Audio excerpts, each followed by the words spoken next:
xaflad ay ku qalin jibiyeen arday gaaraysa 60 arday oo baratay caafimaadka kana baratay iskuulka Kobciya ayaa lagu qabtay hoolka weyn ee degmada Buulaburti ee gobolka Hiiraan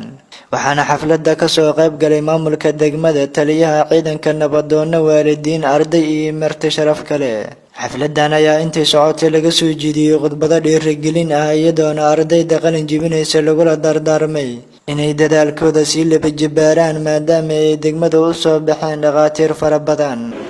maanta farxad weyn ay tahay boqolaal arday ina hortooda aan soo istaago aynu is dhiirigelino aynu is wacyi gelino waxna aynu is sheegno waan inta maanta ku imaatay inoo imaatay dadka qalin jibinaya la hadlaya inta maanta inoo imaatay inaga la soo qayb gashay xafladani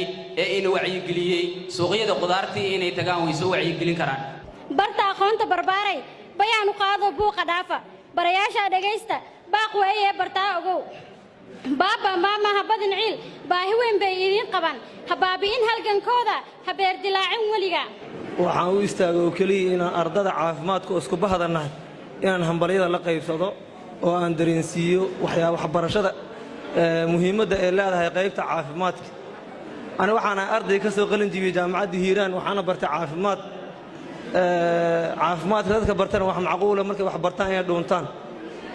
waxaan rabaa caafimaadka dadka bartay inay ka faa'iideystaan waxyaabaha ay barteen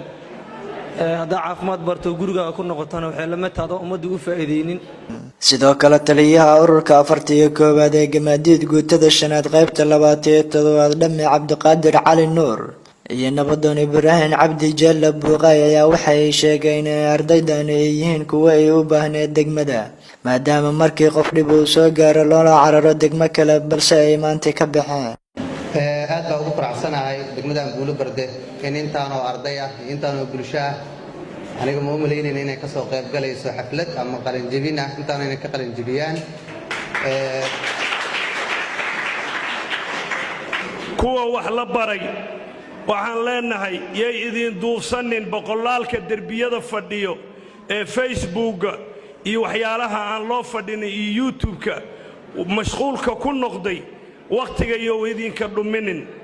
waxa la gaari doonaa ayadoo maxaa taqaanaa la isleeyahay oo qofka wax yaqaano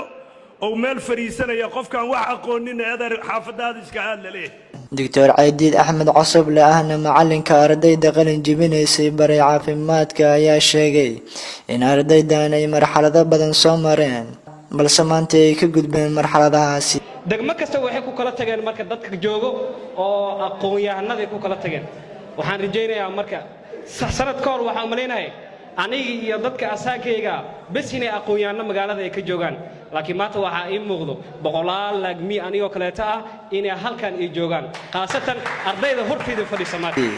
gudoomiyaha arrimaha siyaasadda Jaliil Ciise Foodey ayaa ardaydan isagana dhankiisa ku amaanay dadaalkooda waxaan leeyahay ardada markaan u soo jeesto oo u soo laabto waa dafcadii labaad ee aan maanta qalin jibinayso ee Kobciya ee aan ka soo qayb galay waxaad moodaa ummadda Soomaaliyeed dhammaanteed waa wada xanuunsan tahay ma ahin inay Buulaburti kaliya xanuunsan tahay dhammaan ummadda Soomaaliyeed waa xanuunsan tahay waxayna u baahan tahay caafimaad waxay farxad weyn u tahay degmada dadka ku nool in arday gaaraysa 60 arday ay barataan caafimaadka waana dafcadii labaad ee ka qalin jibisay iskuulka Kobciya iyagoona shahaadooyin la guddoonsiiyay Muumin Maxamed Biyo Samneys TV Buulaburti